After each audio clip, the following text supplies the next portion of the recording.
사람은 무엇으로 사는가? 구두장이와 그의 아내가 아이들과 함께 농부의 집에 새들어 살고 있었다. 집도 땅도 없는 구두장이는 구두 만드는 일로 식구들과 먹고 살았다. 빵은 비쌌고 구두장이 싹은 시원치 않아서 버는 돈은 전부 식비로 들어갔다. 구두장이와 아내는 외투 한 벌을 서로 번갈아가며 입어야 했다.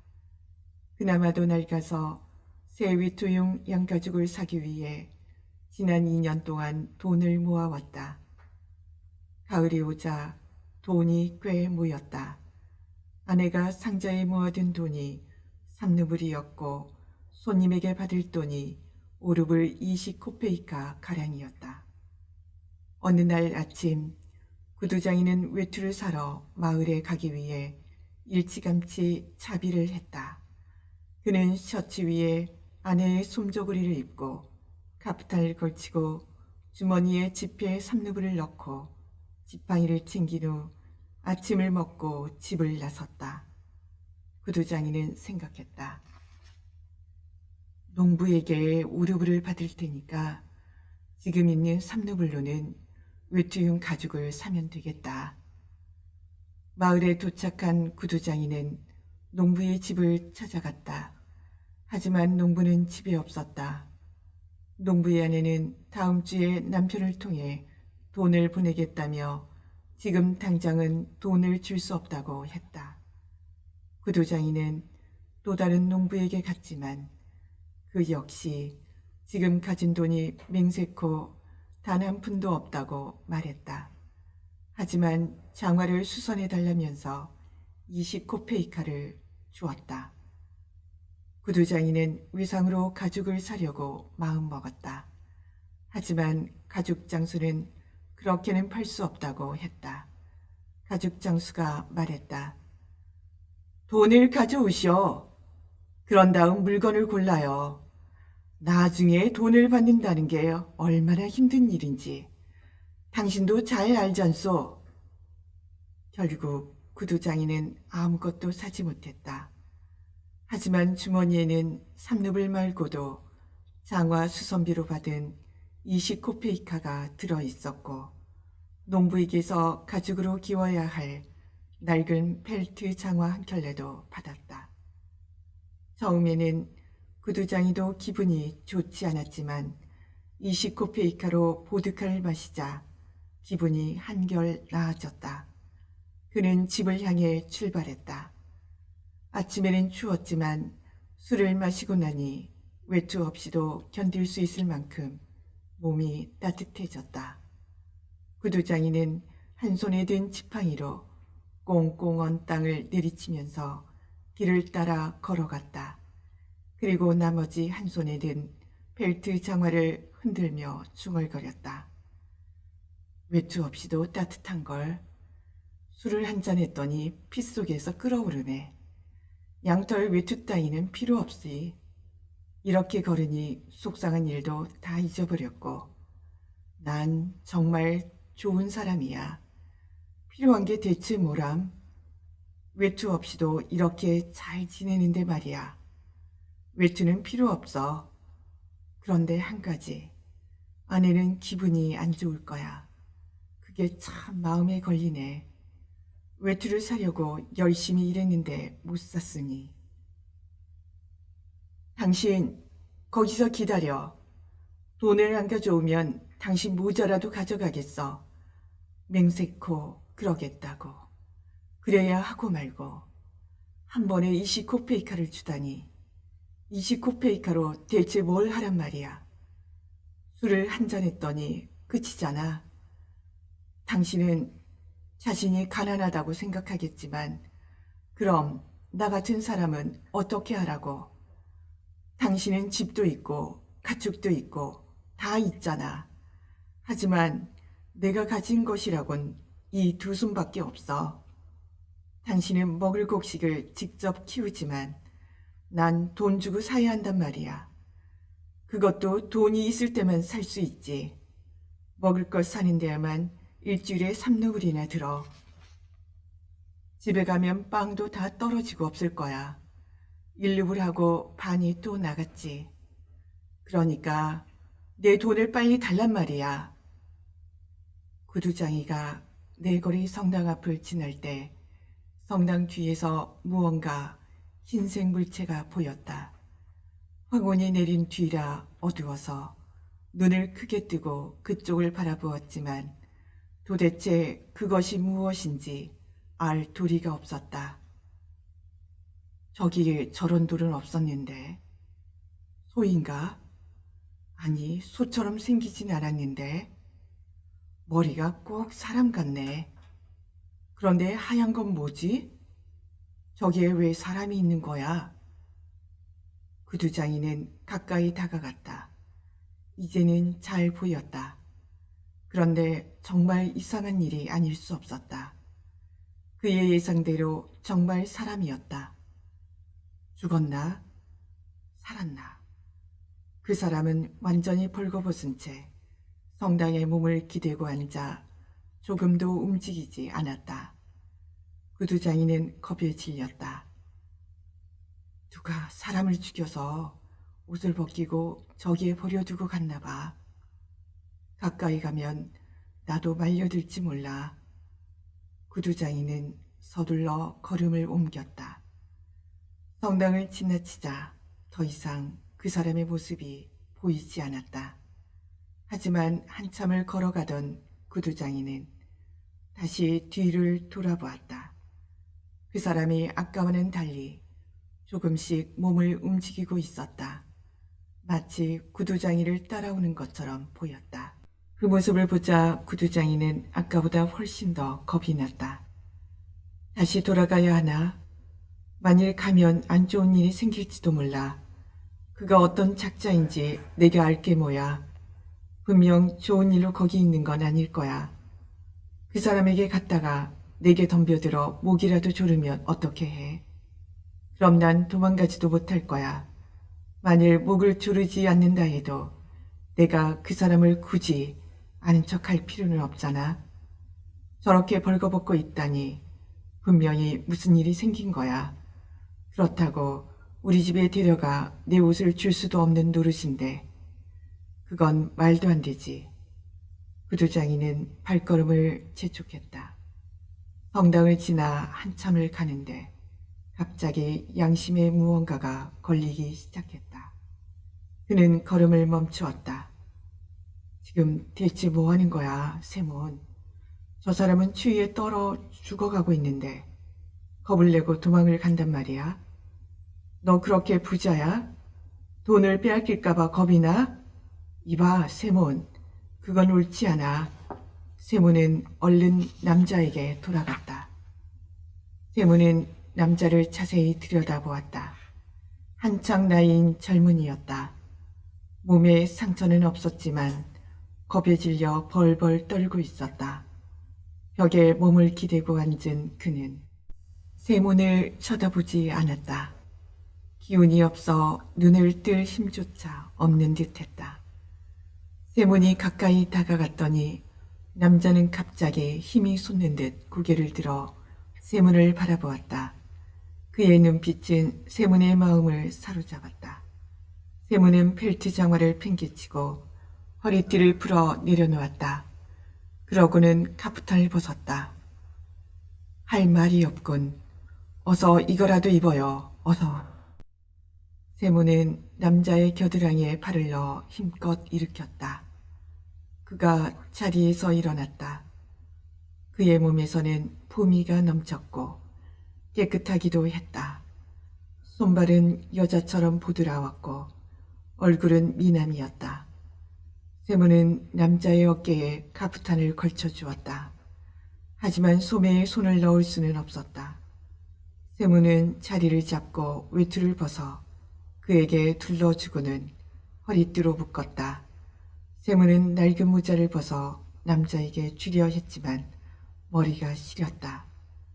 난 대머리니까 모자는 내가 쓰는 게 낫겠다. 이 사람 머리는 길고 숱도 많잖아. 세몬은 모자를 다시 썼다. 내 청아를 신기는 게 좋겠어. 세모는 남자를 다시 앉힌 후 장화를 신겼다. 남자에게 대충 옷을 입힌 다음 세문이 말했다. 이봐요. 몸을 좀 움직여봐요. 그러면 몸이 조금이라도 따뜻해질 거예요. 이제 됐어요. 걸을 수 있겠소? 남자는 일어서서 따뜻한 눈길로 세문을 바라보았다.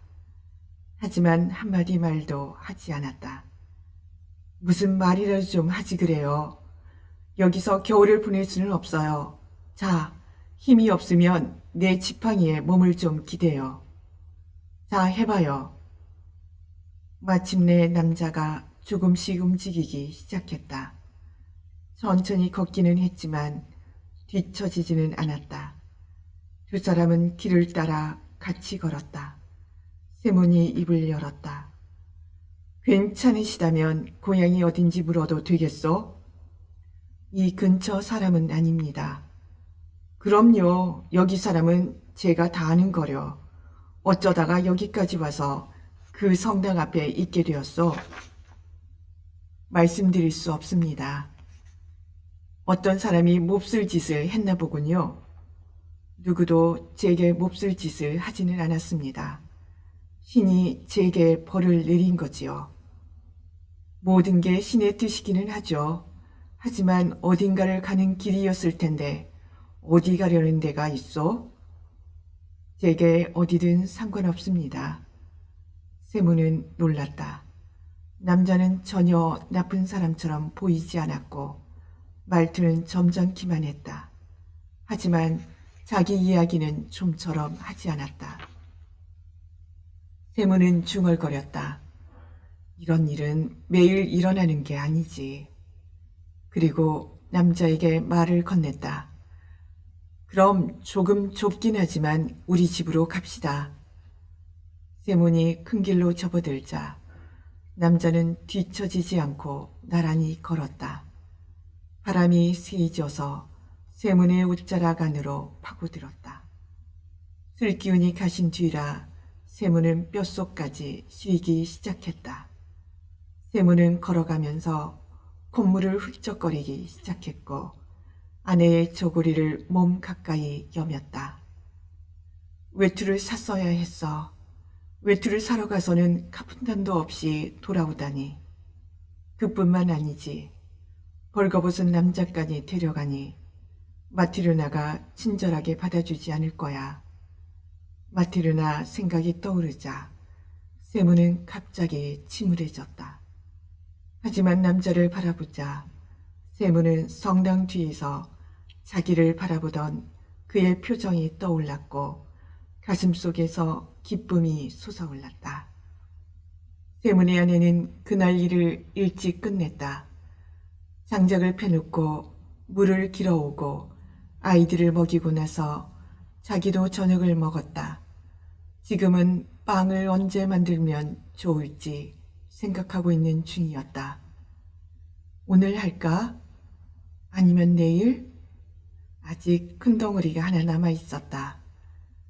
세문이 오늘 마을에서 무엇이든 좀 먹었다면 저녁 생각은 별로 없을 거야. 그러면 빵은 내일까지 남아 있겠지. 마티르나는 한참 동안 빵 생각을 했다. 그럼 오늘은 빵을 만들지 말아야지. 아직 빵을 만들 한 덩어리 정도의 밀가루가 남았으니까 어떻게든 금요일까지는 버틸 수 있을 거야. 마티르나는 빵 반죽을 한쪽으로 밀어넣고 탁자에 앉아 남편의 윗도리에 손을 대고 꿰매기 시작했다. 바느질을 하면서 남편이 사올 양가죽을 떠올렸다. 가죽 장수에게 속지 말았어야 할 텐데 정말 단순한 사람이라서 말이야. 남을 속이기는 사람은 절대 아닌데 너무 순진해서 아마 아기한테도 당할 거야. 할루브는 적은 돈이 아니지. 그거면 좋은 외투를 살 수 있을 거야. 무드질한 건 아니더라도 꽤 괜찮은 걸로 살 수 있겠지. 지난 겨울 외투 없이 얼마나 고생을 했는데 강 가고 뭐고 아무데도 가지 못했지. 남편이 외출할 때마다 집에 있는 옷을 다 입고 나가는 바람에 나는 걸칠 옷이 하나도 없었어. 오늘따라 늦네. 지금쯤 왔어야 하는데 술이라도 한잔 했나? 이런 생각이 막 스쳐갈 때 문에서 삐걱거리는 소리가 났다. 문 앞에 누가 왔다는 소리였다. 마트르나는 바늘을 꽂아두고 문으로 갔다. 문 앞에는 남자 2명이 서 있었다. 한 명은 세문이었고 다른 한 명은 낯선 남자였다. 벨트 장화를 신은 남자는 머리에 모자도 쓰고 있지 않았다. 마트르나는 즉시 남편 입에서 술 냄새를 맡았다. 술을 잔뜩 마셔 취했네. 마트르나는 남편이 카프탄도 없이 자기 솜저고리만 걸친 모습을 보았다. 남편은 손에 아무것도 들고 있지 않았다. 그리고 아무 말 없이 배시시 웃기만 했다. 마티르나는 가슴이 무너져 내렸다. 받은 돈으로 전부 술을 마셔버렸구나. 저 불쌍한 거지랑 낄낄거리며 다 마셔버렸어. 게다가 집에까지 데려오고 오다니. 마티르나는 2 사람을 안으로 들어오게 했다. 그리고는 자기도 안으로 들어섰다. 낯선 남자는 꽤 젊어 보였고 남편의 카프탄을 걸치고 있었다. 하지만 카프탄 속에는 아무것도 입지 않았고 모자도 쓰고 있지 않았다. 그는 집 안으로 들어서자마자 그 자리에 멈추어 서서 꼼짝도 하지 않았다. 심지어는 눈조차 들지를 않았다.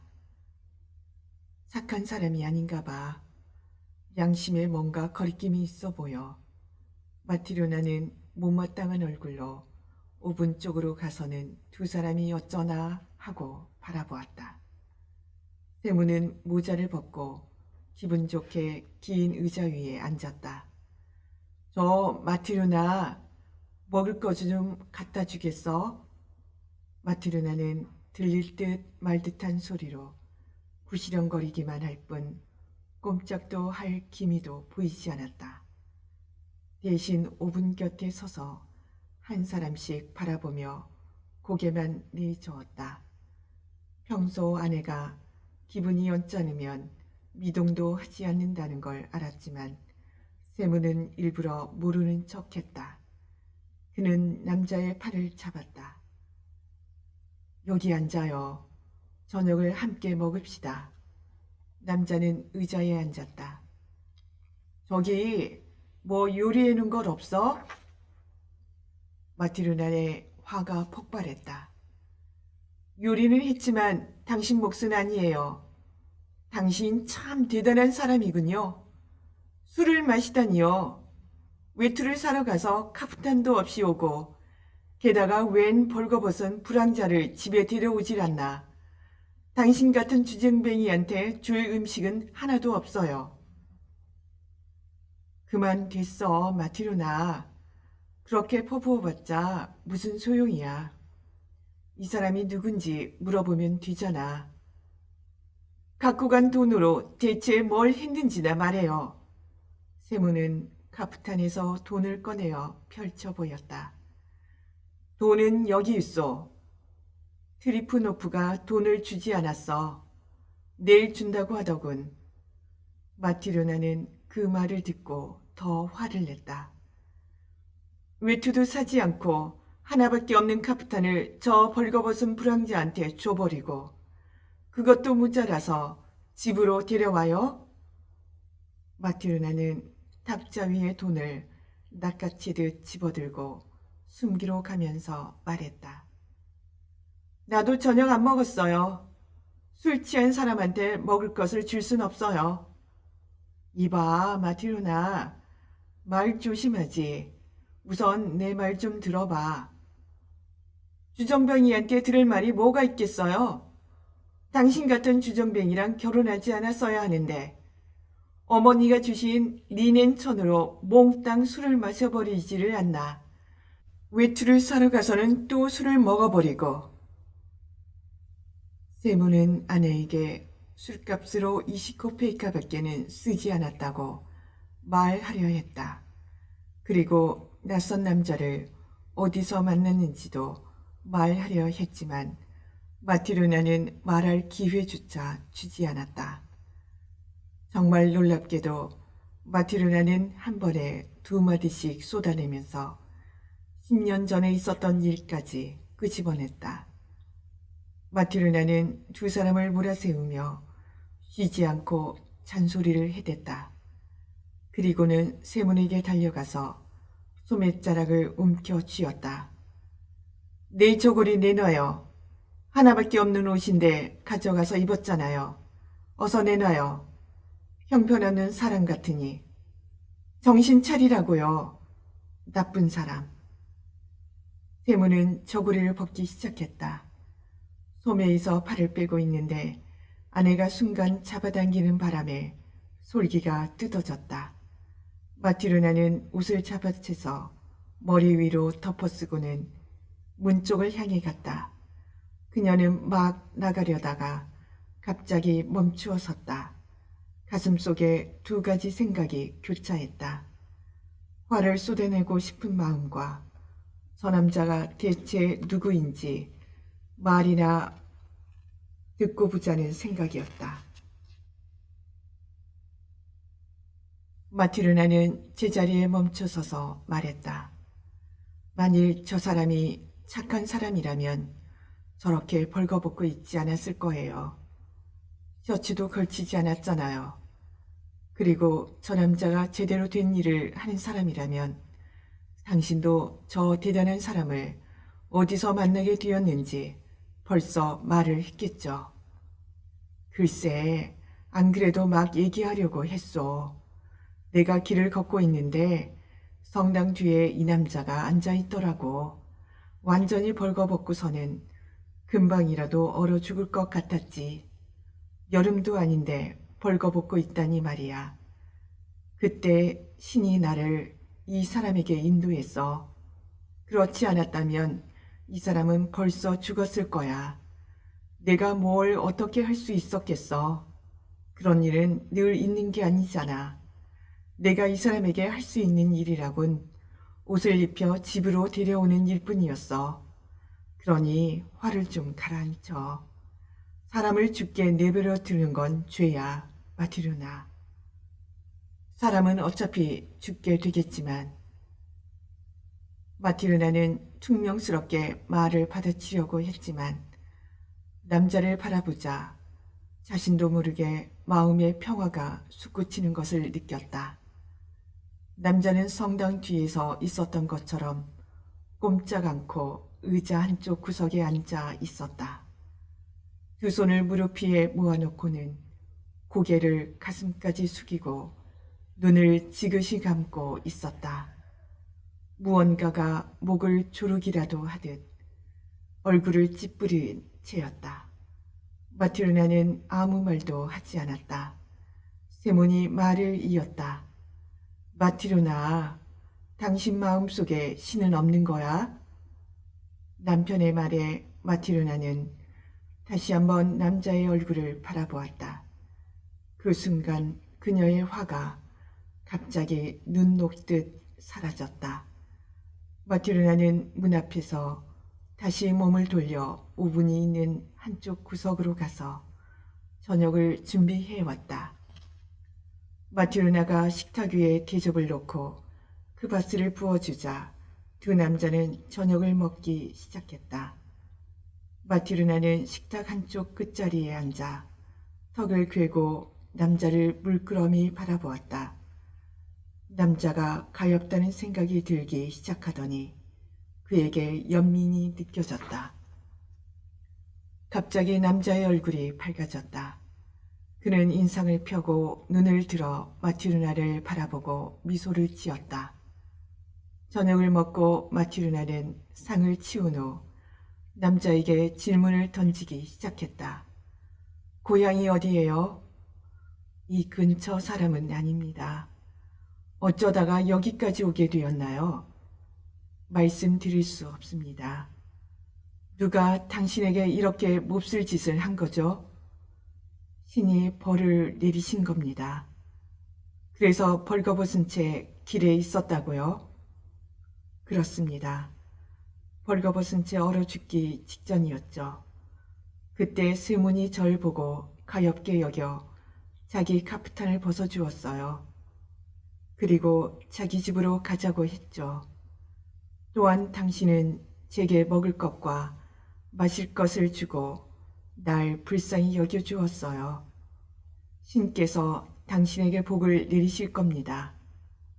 마티르나는 자리에서 일어났다. 그리고 기우다가 창가에 두었던 세문의 낡은 윗도리를 가지고 와서 남자에게 건네주었다.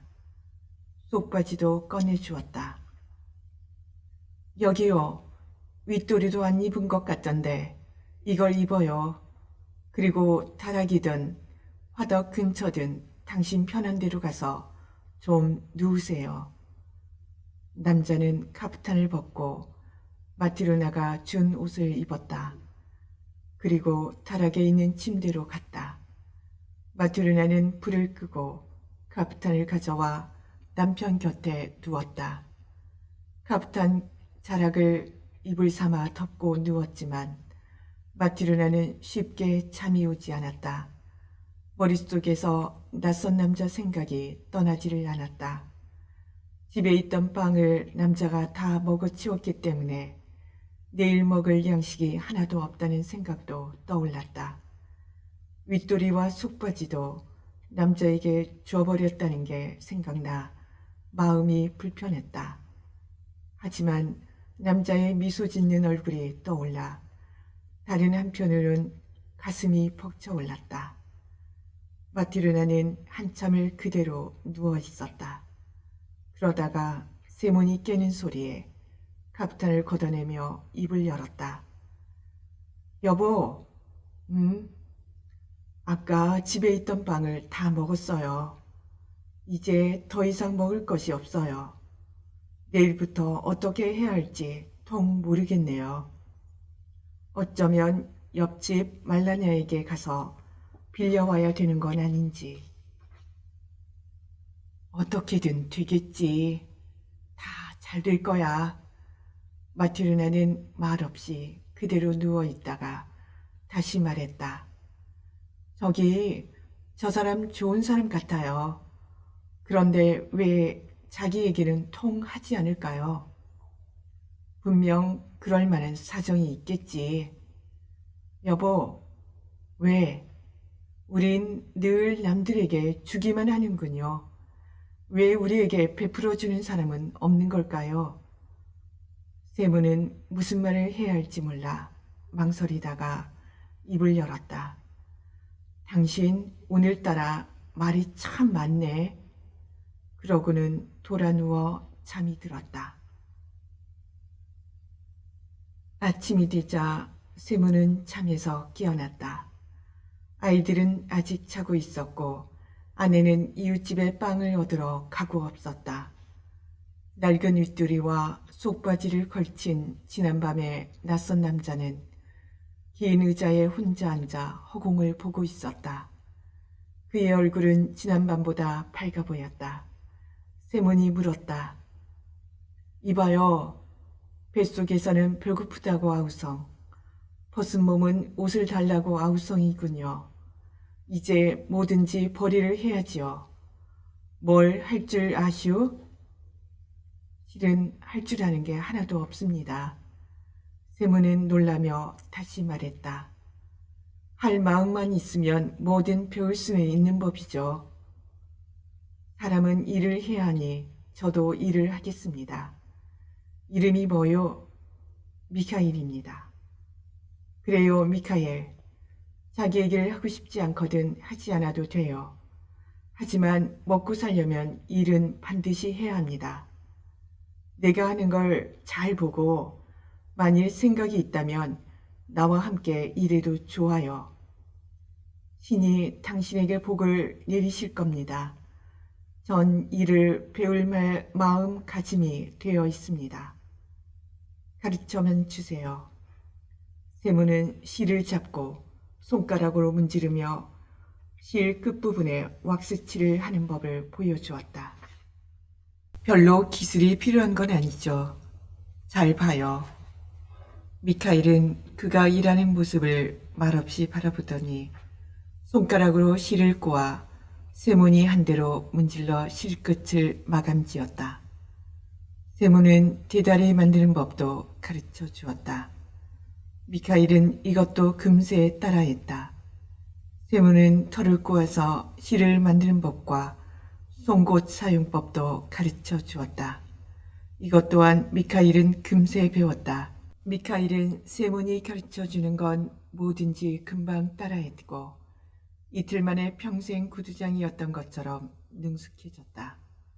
미카엘은 쉬지 않고 일했다. 먹는 양도 얼마 되지 않았고 일이 끝나면 조용히 앉아 허공을 올려다보곤 했다. 밖에 나가지도 않았고 꼭 필요한 말 외에는 입도 열지 않았다. 농담도 하지 않았고 웃지도 않았다.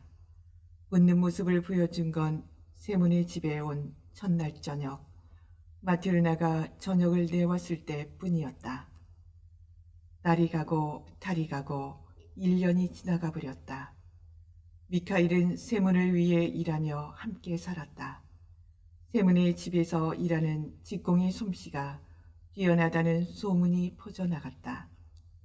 세문의 직공인 미카엘만큼 말끔하고 튼튼한 장화를 만드는 사람을 없다는 소문도 나돌았다. 여기저기에서 세문에게 장화를 주문하러 왔고 세문은 돈을 모으기 시작했다.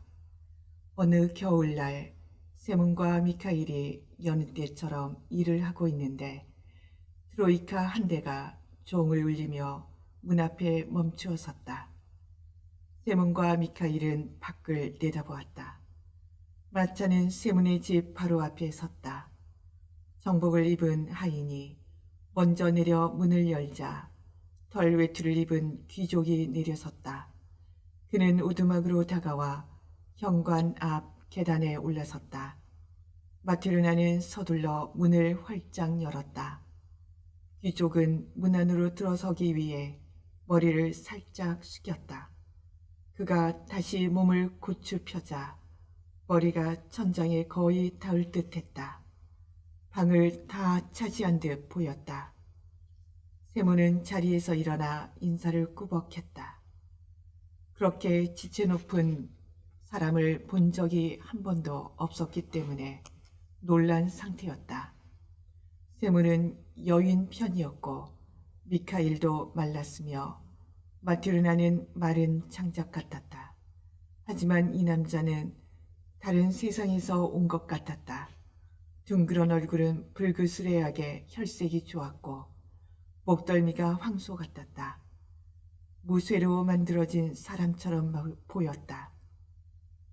귀족은 숨을 들이쉬더니 외투를 벗고 긴 의자에 앉았다. 그리고 물었다. 누가 수석 구두장인가? 세몬이 한 발짝 앞으로 나와 대답했다. 예, 접니다, 나리. 귀족은 하인에게 소리를 질렀다. 이봐, 표두르, 가죽을 가져오게. 젊은 하인은 밖으로 나가 꾸러미 하나를 들고 들어왔다. 귀족은 꾸러미를 탁자 위에 올려놓았다. 열어보게. 하인은 얼른 꾸러미를 열었다. 귀족은 손가락으로 가죽을 스치듯 만지며 세문에게 말했다. 이복의 구두장이 양반, 이 가죽 보이나? 예, 보입니다, 나리. 이게 어떤 가죽인지 알아보겠나? 세문은 가죽을 만져보고 말했다. 좋은 가죽입니다.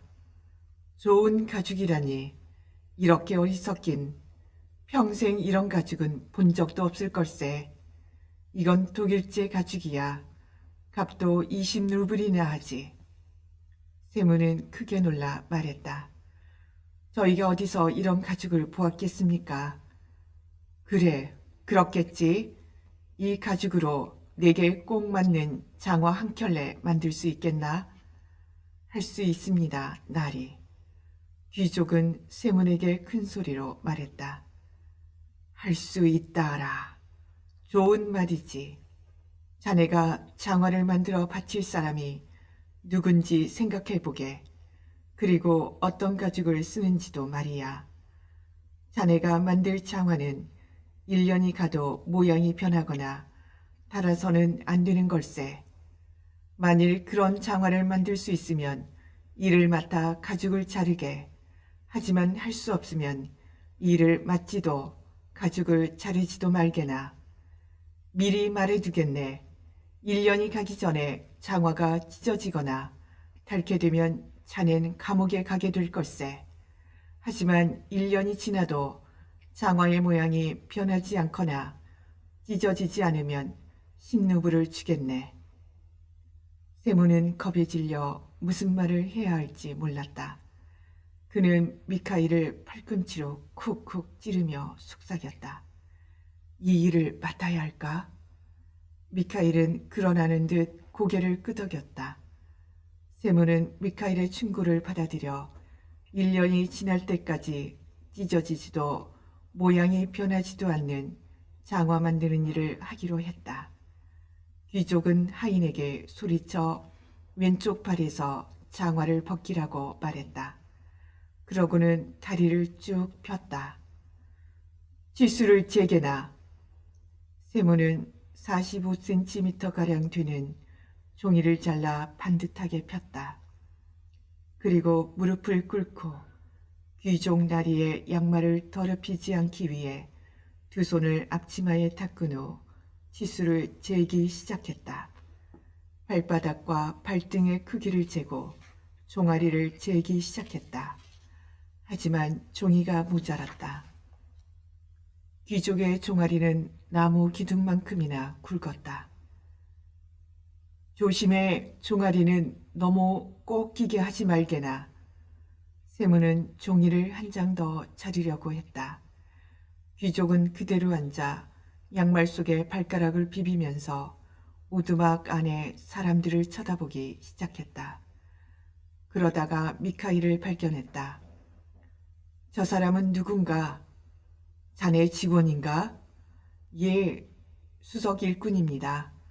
그가 장화를 만들 겁니다. 여기 보게 1년을 버티는 장화를 만들어야 한다는 것을 명심하게나. 세몬도 미카일을 바라보았다. 그는 미카일이 귀족의 말에 귀를 기울이지 않고 있다는 것을 알았다. 그냥 구석에 가만히 서 있을 뿐이었다. 귀족의 등 뒤에서 마치 무언가라도 본 것만 같았다. 미카일은 그쪽을 바라보고 또 바라보았다. 그러더니 갑자기 미소를 지었다. 얼굴 전체가 환해졌다. 그렇게 이를 내놓고 웃으니 정말 바보 같군. 장화를 시간 안에 다 만들 수 있나 알아보게. 그러자 미카일이 말했다. 필요할 때면 일이 끝나 있을 겁니다. 좋아. 귀족은 장화를 집어들고 위트로 온몸을 감싸고는 문을 나섰다. 하지만 고개를 숙이는 것을 잊는 바람에 상인방에 머리를 부딪히고 말았다. 귀족은 크게 고함을 지르며 머리를 문질렀다. 그리고 마차에 올라 출발했다. 귀족이 간 후 세몬이 입을 열었다. 저 사람 바위처럼 단단하군. 자네가 나무 방망이로 쳐도 끄떡 안 할 거야. 머리에 문기둥이 부서질 뻔했는데도 별로 아파하는 것 같지도 않잖아. 마티르나가 입을 열었다. 저렇게 살면서 어떻게 살이 안 찔 수가 있겠어요? 죽음조차 저 대꾸쟁이 같은 사람을 데려가지 않을 것 같네요. 세몬이 미카일에게 말했다. 자네도 알다시피 이제 일을 받았으니까 최선을 다해야 하네.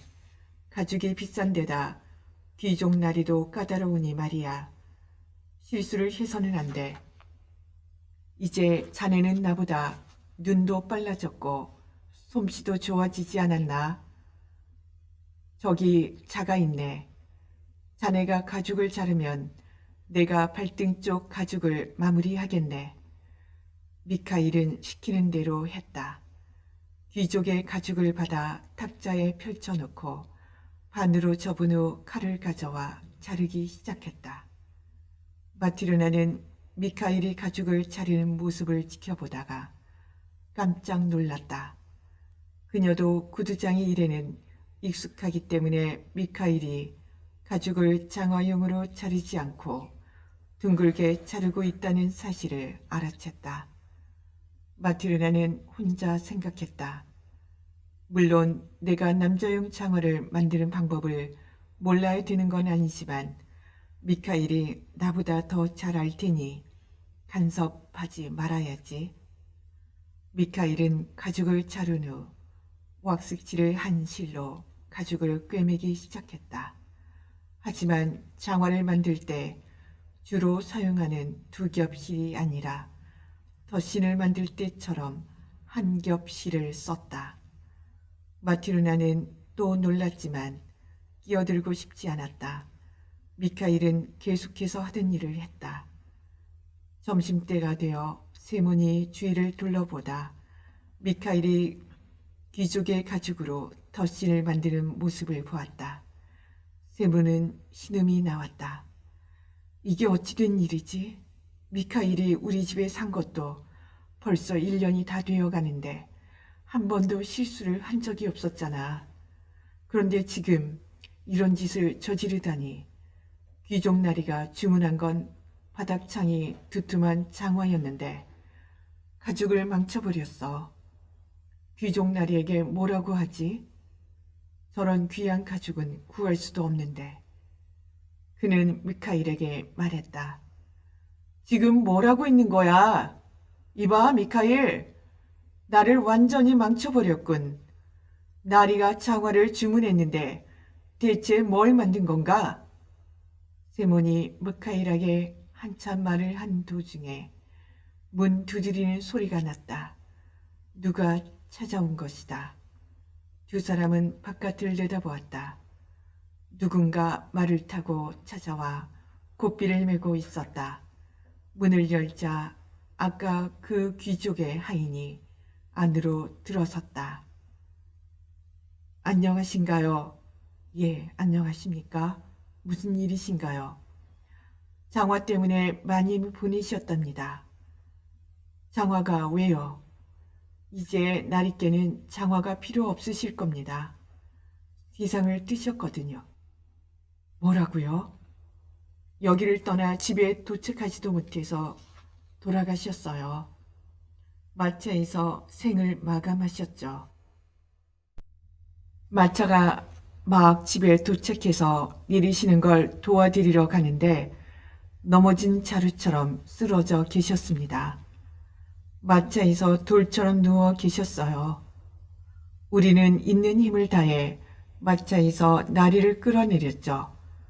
마님께서 절 보내시면서 말씀하시길 장화를 주문한 그 구두장이에게 가서 더 이상 장화는 필요 없으니 그 가죽으로 가능한 한 빨리 관 속에서 덧신을 만들라고 해요. 라고 하셨습니다.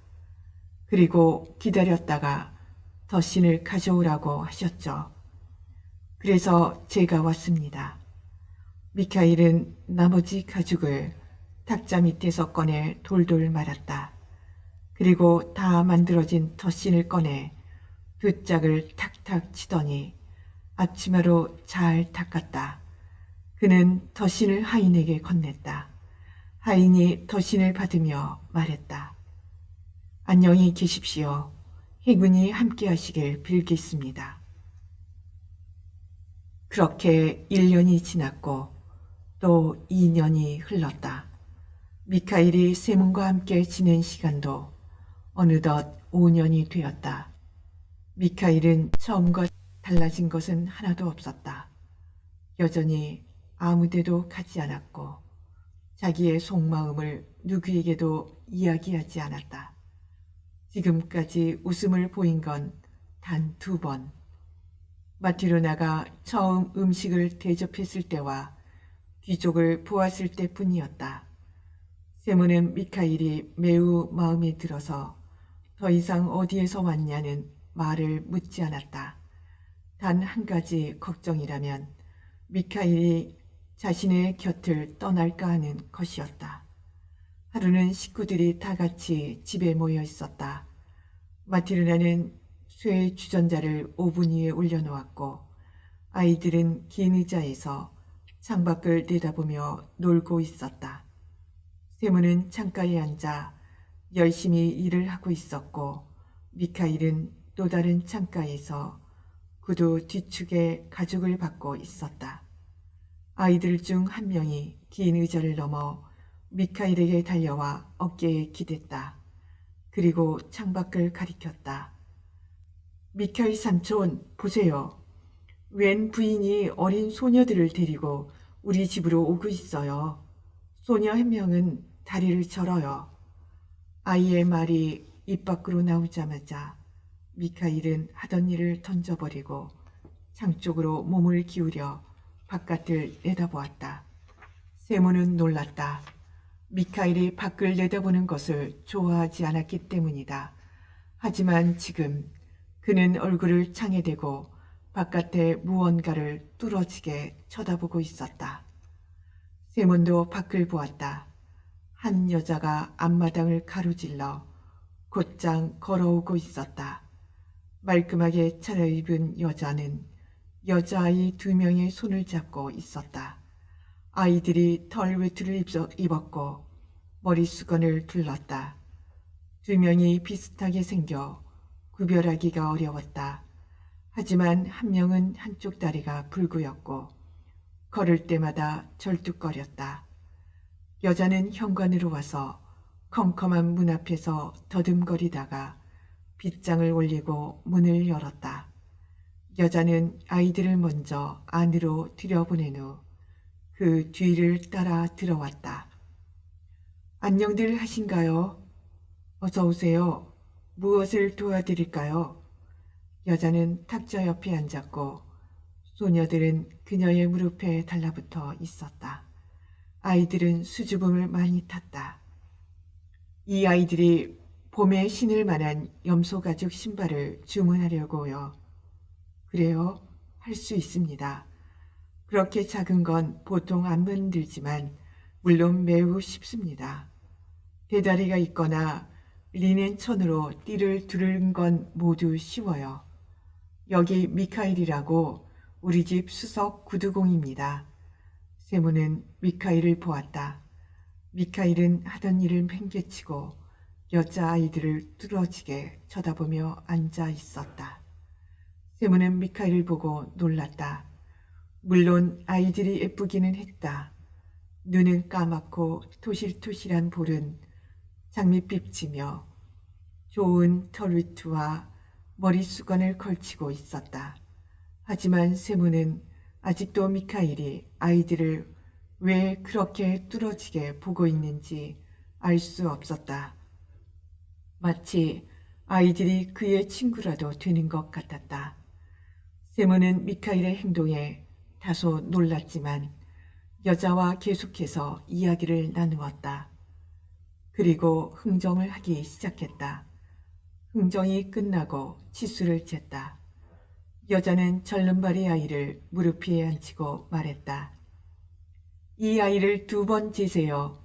여기 다친 발에 맞는 건 하나와 괜찮은 것 3개를 만들면 됩니다. 2 아이가 발이 똑같거든요.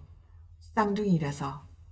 세모는 줄자를 꺼내 절름발이 아이를 보고 말했다. 어쩌다가 이렇게 되었나요? 이렇게 예쁜 아이인데 태어날 때부터 그랬나요? 아니에요. 엄마에게 깔려서 그만. 마티르나도 이야기에 끼어들었다. 여자와 아이들이 누구인지 궁금했다. 그럼 아이들의 엄마이신가요?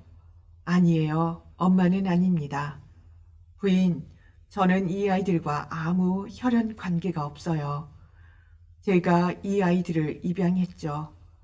친아이들도 아닌데 정말 잘 보살펴 주시네요. 왜 그렇지 않겠어요? 두 아이 모두 내 젖을 먹여 키웠는거려. 저도 아이가 하나 있었지만 신께서 데려가셨답니다. 그 아이는 지금의 이 아이들처럼 잘 키우지 못했어요. 그럼 아이들은 누구의 아이들인가요? 여자는 아이들에 대해 이야기하기 시작했다. 6년 전이었어요. 이 작은 아이들은 한 주 만에 고아가 되었죠. 아이들의 아빠는 화요일에 죽었고 엄마는 금요일에 죽었어요. 아빠 없이 3일을 보낸 후에 엄마까지 아빠를 따라가게 된 거죠. 그때는 시골에서 남편과 함께 살고 있었어요. 이 아이들은 우리 이웃에 살았죠. 마당을 사이에 둔 집이 있었어요. 아이들의 아빠는 농부였는데 숲에서 나무 베는 일을 했어요. 거기서 나무를 베다가 나무에 깔려 죽었지요. 내장이 다 상해서 사람들이 그 일을 끌어내자마자 그의 영혼이 신께 가버렸답니다. 그리고 그 주에 아내가 쌍둥이를 낳은 거예요. 여기 이 아이들이지요. 가엾게도 이 아이들은 할머니나 자매도 없이 이 세상에 홀로 버려졌지요. 아이들의 엄마는 아이들을 낳자마자 세상을 떠난 게 틀림없어요. 내가 아침에 그 집을 찾아갔는데 안으로 들어서자마자 죽어서 차갑게 식어 있는 아이들의 엄마를 보았죠. 죽으면서 작은 아이 위에 쓰러졌나 봐요. 그래서 아이가 엄마에게 깔린 거예요. 그 뒤로 아이는 다리를 못 쓰게 되었죠. 사람들은 힘을 모았어요. 죽은 엄마를 씻기고 관을 만들어 땅에 묻어 주었지요. 사람들은 늘 친절하니까요. 하지만 문제는 이 두 아이들이 이미 버려진 상태였다는 것이지요. 이 아이들을 어떻게 하면 좋을까 고민하고 있을 때 그때 유일하게 제게만 아이가 있었어요. 전 8주가량 된 제 아들에게 젖을 먹이고 있었거든요. 그래서 제가 당분간 아이들을 돌보게 된 거죠. 농부들은 모여서 이 아이들을 어떻게 할까 의논했어요. 그리고 제게 말했죠. 마리아, 이 아이들을 당분간만 맡아줘요. 그리고 우리에게 결정할 시간을 좀 주세요. 그래서 전 아이들에게 젖을 먹였어요. 하지만 다친 아이에게는 젖을 먹일 필요가 없다고 생각했죠. 그런데 이런 생각이 들더군요. 이 가여운 작은 영혼이 왜 이 세상을 떠나야 하는 거지? 그리고 전 아이가 불쌍하다는 생각이 들어서 이 아이에게도 젖을 먹이기 위해 애썼죠. 제 아이에다가 둘이 더 있었으니까 그래요. 전 세 아이에게 젖을 먹였어요. 하지만 그땐 전 젊고 건강해서 젖이 잘 나왔어요. 신이 제게 젖을 많이 주셔서 아이들을 충분히 먹이고도 남을 정도였거든요. 전 아이 2명을 한꺼번에 먹이고 나머지 아이는 기다리게 했죠. 그리고 한 아이가 다 먹으면 나머지 아이에게 젖을 물렸어요. 그렇게 신은 제게 세 아이 모두에게 젖을 먹일 수 있도록 해주셨죠. 하지만 제 아들이 3살이 되던 해 전 그 아이를 잃고 말았어요. 그리고 신은 제게 더 이상의 아이를 주지 않으셨지요. 하지만 우리 집 형편은 좋아지기 시작했어요. 지금 우리 부부는 방앗간 일을 합니다. 돈도 잘 벌고 잘 살고 있죠. 다만 우리가 낳은 아이가 없을 뿐이에요. 만일 이 아이들마저 없었다면 얼마나 외로웠을지, 어떻게 제가 이 아이들을 사랑하지 않을 수 있겠어요. 제게 이 아이들은 없어서는 안 될 소중한 존재들이랍니다. 여자는 절름발이 아이를 한 팔로 꼭 끌어안고 다른 손으로 아이의 뺨에 흐르는 눈물을 닦아주었다. 마티르나는 길게 숨을 내쉬고 말했다. 역시 옛날 말이 그런 게 없네요. 부모 없이는 살아도 신 없이는 살 수 없다는 말 말이에요. 이들이 이야기를 나누고 있는데 갑자기 미카엘이 앉아있던 구석자리에서 한 줄기 불빛이 번쩍였다. 모두 미카엘을 바라보았다. 보라, 미카엘은 두 손을 무릎에 얹은 채 미소를 지으며 위를 바라보고 있었다. 여자는 아이들을 데리고 떠났고 미카엘은 의자에서 일어나 하던 일을 내려놓았다. 그는 앞치마를 벗고 구두장이 세몬과 그의 아내에게 머리를 숙인 후 말했다. 고맙습니다, 여러분. 신께서 저를 용서하셨습니다. 여러분도 저를 용서해 주시겠습니까? 세몬과 마티르나는 번쩍이는 불빛이 미카엘에게서 나왔다는 것을 알아챘다. 세몬도 자리에서 일어나 미카엘에게 머리를 숙였다. 그리고 말했다. 미카엘, 당신이 보통 사람이 아님을 알았습니다. 당신을 이곳에 둘 권리도, 당신께 질문을 할 권리도 제겐 없습니다. 하지만 한 가지만 말씀해 주세요. 제가 당신을 발견해 집으로 데려왔을 때 당신은 무척이나 슬퍼 보였습니다. 그런데 아내가 먹을 것을 가져다 주자 당신은 그녀에게 미소를 지어 보였죠. 힘이 좀 난 듯 보였습니다. 그리고 귀족이 장화를 주문했을 때 당신은 두 번째로 웃어 보였죠. 전보다 더 생기가 돌더군요. 아까 그 여인이 어린 여자아이들을 데리고 왔을 때 당신은 세 번째로 웃음을 지었고 완전히 활기가 돌아왔어요. 말씀해 주세요, 미카엘. 당신에게 왜 그런 빛이 나온 거지요? 왜 세 번 미소를 지었나요? 미카엘은 대답했다.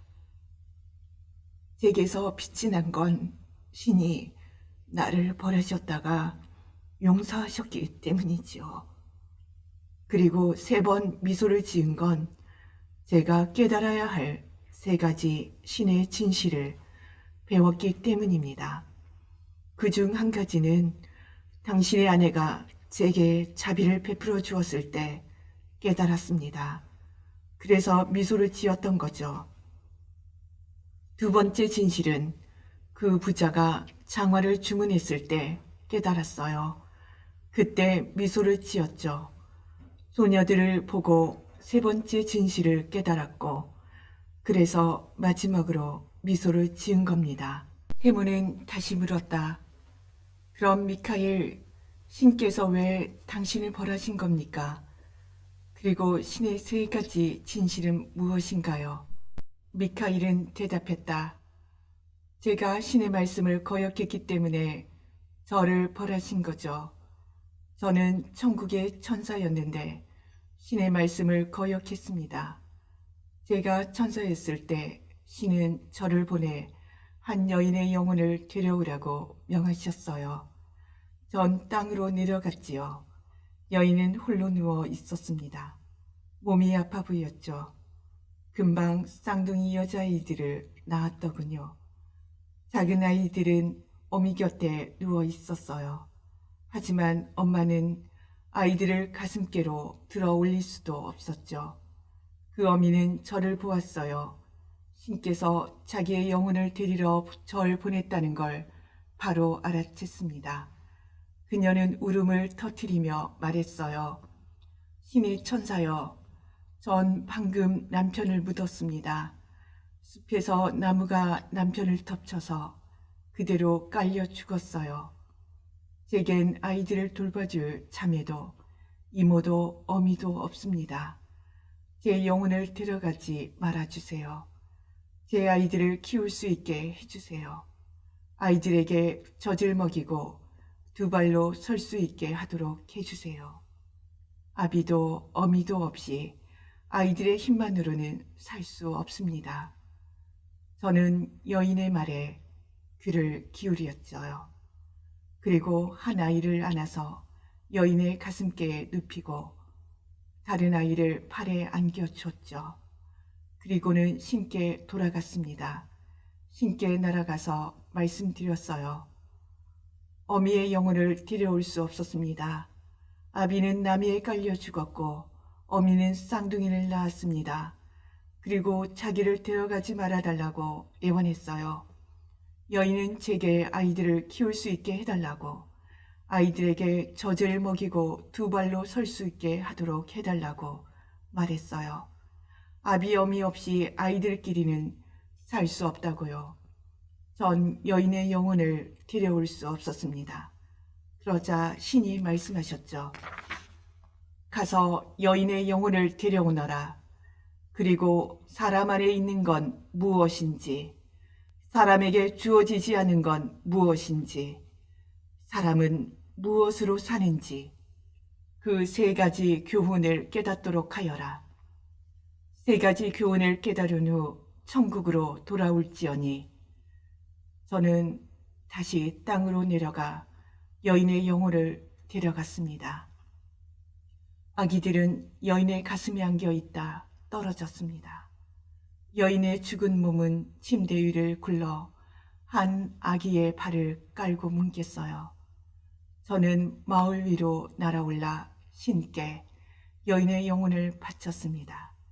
그런데 바람이 나를 휩싸더니 날개가 더 이상 움직이지 않았고 전 그대로 땅으로 떨어졌습니다. 영혼이 혼자서 신께 날아올라갔고 저는 땅으로 떨어졌습니다. 세몬과 마트르나는 그제서야 자신들이 입히고 먹인 사람이 누구인지, 지금까지 자신들과 함께 산 사람이 누구인지 알게 되었다. 그들은 놀람과 기쁨에 울음을 터뜨렸다. 미카엘이 말했다. 전 벌거벗은 채 벌판에 홀로 있었습니다. 그전에는 인간의 가난이 무엇인지 알지 못했지요. 추위와 배고픔이 뭔지도 몰랐죠. 하지만 전 사람이 되어 있었어요. 배가 고팠고 너무 추웠습니다. 하지만 어찌할 바를 몰랐지요. 그때 길 건너편에 있는 신께 예배를 드리는 성당을 발견했어요. 쉴 곳을 구할 생각에 얼른 그곳으로 갔지만 문이 잠겨 있어서 안으로 들어갈 수가 없었죠. 저녁이 되었어요. 전 배가 고프고 추웠습니다. 온몸이 다 아팠어요. 그때 어떤 사람이 걸어오는 소리가 들렸습니다. 그 사람은 손에 장화 한 켤레를 들고 혼자 중얼거리고 있었죠. 사람이 되고 난 후 제가 본 첫 세상의 사람의 얼굴이었어요. 전 당황해서 숨으려 했어요. 그때 그 사람은 겨울 동안 어떻게 추위를 견뎌야 하며 아내와 아이들에게 어떻게 먹을거리를 구해 주어야 할지 스스로에게 묻더군요. 그래서 전 생각했습니다. 난 추위와 배고픔에 죽어가고 있는데 이 남자는 자기와 아내가 입을 외투를 어떻게 사나 또 어떻게 먹고 사나 하는 생각뿐이군. 이 사람은 나를 도울 수가 없겠어. 그 남자는 저를 보고 얼굴을 찌푸렸어요. 아까보다 더 끔찍해 보였죠. 남자는 그냥 저를 지나쳐 갔습니다. 전 절망에 빠지고 말았죠. 그때 갑자기 그 남자가 되돌아오는 소리가 들렸어요. 저는 고개를 들었지만 그 사람의 얼굴을 알아볼 수가 없었어요. 아까 그 남자의 얼굴에는 죽음이 어려 있었는데 지금은 갑자기 생기가 넘치고 있었거든요. 그의 얼굴에서 신의 모습이 보였습니다. 그는 제게 다가와 자기의 옷을 걸쳐주고 저를 자신의 집으로 데려갔어요. 그의 집에 왔을 때 한 여인이 나오더군요. 그녀는 잔소리를 해대기 시작했어요. 아까 그 남자보다 더 끔찍해 보였어요. 죽음의 기운이 그녀의 입에서 쏟아져 나오고 있었죠. 저는 그 죽음의 기운에 숨이 막힐 것 같았어요. 그녀는 저를 추운 바깥으로 쫓아내고 싶어 했어요. 하지만 전 만일 그녀가 그렇게 했다면 죽으리라는 사실을 알고 있었죠. 그때 갑자기 남자가 자신의 아내에게 신 이야기를 했어요. 여인은 갑자기 달라지더군요. 먹을 걸 준비해서 절 친절하게 맞아주었어요. 그녀의 얼굴에서 죽음은 사라지고 없었죠. 그녀의 얼굴에도 생기가 넘쳤어요. 그녀에게서 난 신을 보았죠. 그때 신이 말씀하신 첫 번째 교훈이 생각났어요. 사람 안에 있는 건 무엇인가 라는 것 말이죠. 전 사람 안에 사랑이 있다는 걸 깨달았어요. 신께서 내린 언약이 이루어지기 시작해서 기뻤기 때문에 그때 처음으로 미소를 지었죠. 하지만 전부를 다 깨달을 준비는 안 되어 있었어요. 사람에게 주어지지 않은 건 무엇인지, 사람은 무엇으로 사는지는 알지 못했으니까요. 그렇게 전 당신 집에서 살게 되었어요. 그리고 1년쯤 살았을 때 한 남자가 장화를 주문하러 왔지요. 찢어지지도 닳지도 않고 1년을 견딜 수 있을 만큼 튼튼한 걸로 만들어 달라고 했죠. 저는 그를 바라보다가 그의 등 뒤에서 제 동료 천사의 모습을 보았어요. 죽음의 천사였죠. 저 말고 누구도 그 천사를 본 사람은 없었어요. 하지만 저는 그를 알았어요. 태양이 지기 전 죽음의 천사가 그의 영혼을 데려가리라는 것도 알았죠. 전 혼자 생각했어요. 이 남자는 장래의 1년을 생각하고 있군. 오늘 저녁이 되기 전 자신이 죽으리라는 사실도 모른 채 말이야. 그때 갑자기 신의 두 번째 교훈이 떠올랐어요. 사람에게 주어지지 않은 건 무엇인가? 전 사람 안에 있는 게 무엇인지 알았지요. 그리고 사람에게 주어지지 않은 게 무엇인지도 알게 되었어요. 사람에게 주어지지 않은 건 바로 자기에게 필요한 것이 무엇인지 아는 능력이 없었어요. 그래서 두 번째로 미소를 지은 겁니다. 동료 천사를 만났고 신께서 제게 두 번째 진실을 알려주셔서 전 매우 기뻤습니다. 하지만 전부를 깨달은 것은 아니었어요. 여전히 사람이 무엇으로 사는지를 몰랐으니까요. 그래서 계속 여기서 살면서 신께 제게 세 번째 진실을 알려주실 때까지 기다렸습니다. 그리고 지금 6번째 해에 어린 쌍둥이 여자아이들이 저 여인과 함께 찾아왔어요. 전 아이들을 알아보았습니다. 그리고 그 애들이 어떻게 버려졌는지 생각났어요. 그 애들을 기억해낸 다음에 전 생각했어요. 그 어미는 아이들을 대신해서 내게 빌었지. 어미와 아비 없이 아이들이 사는 건 불가능하다고 생각했기 때문이야. 하지만 또 다른 낯선 여인이 아이들에게 젖을 먹여 키웠어. 그 여인이 친자식도 아닌 아이들을 어루만지고 그 아이들을 위해 눈물을 흘렸을 때 전 그녀에게서 살아있는 신의 모습을 보았어요. 그리고 사람이 무엇으로 사는지 깨닫게 되었죠. 신께서 제게 마지막 진실을 보여주신 겁니다. 그리고 절 용서해 주셨죠. 그래서 제가 세 번째로 미소를 지은 겁니다. 미카엘에게 천사의 형체가 분명하게 드러났다. 옷에서 나오는 광채가 눈이 부셔 똑바로 그를 바라볼 수 없었다. 천사는 분명한 목소리로 말했다. 그 목소리는 마치 천국에서 들려오는 것 같았다. 사람은 스스로를 돌보면서 사는 게 아니라 사랑으로 산다는 걸 깨달았습니다. 어미는 자신의 아이들이 자라기 위해 필요한 게 무엇인지 알지 못했죠. 그 귀족도 자신에게 무엇이 필요한지 알지 못했습니다. 그 누구도 자기에게 필요한 것이 매일 신는 장화인지 아니면 관속에서 신을 더 신인지 알지 못했습니다. 제가 사람이 되었을 때 전 죽지 않고 살아났습니다. 제가 제 자신에 대해 갖고 있던 생각 때문이 아니라 낯선 이와 그의 아내의 마음속에 들어있던 사랑 때문이었습니다. 그들이 저를 가엾게 여기고 사랑해 주었기 때문이죠. 그 아들도 살아났습니다.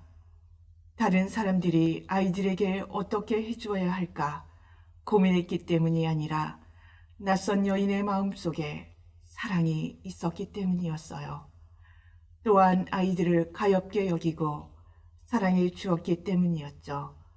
사람들이 살아가는 건 앞으로의 계획이 있기 때문이 아닙니다. 사람 안에 사랑이 있기 때문이죠.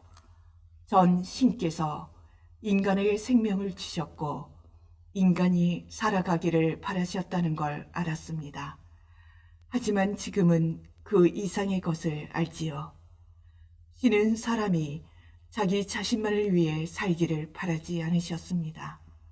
그래서 자신에게 필요한 게 무엇인지 알려주지 않으셨어요. 하지만 신은 인간들 모두가 힘을 합쳐 살기를 바라셨죠. 그래서 모든 사람에게 필요한 게 무엇인지 알려주셨습니다. 겉으로 볼 때는 사람들이 스스로를 돌보기 때문에 살아가는 것 같지만 사실은 사랑으로 사랑하고 있다는 것을 전 깨달았습니다. 사랑 안에서 사는 자는 신 안에서 사는 자요. 그 안에 신이 있으니 신이 바로 사랑입니다. 그렇게 천사는 신을 노래하였다. 세문의 오두막이 천사의 목소리로 흔들렸다. 그리고 천장이 갈라지더니 한 줄기 불기둥이 땅에서 하늘로 치솟았다. 세문은 아내와 아이들과 함께 바닥에 엎드렸다. 미카엘의 어깨에서 날개가 솟더니 공중으로 떠올라 하늘로 날아갔다.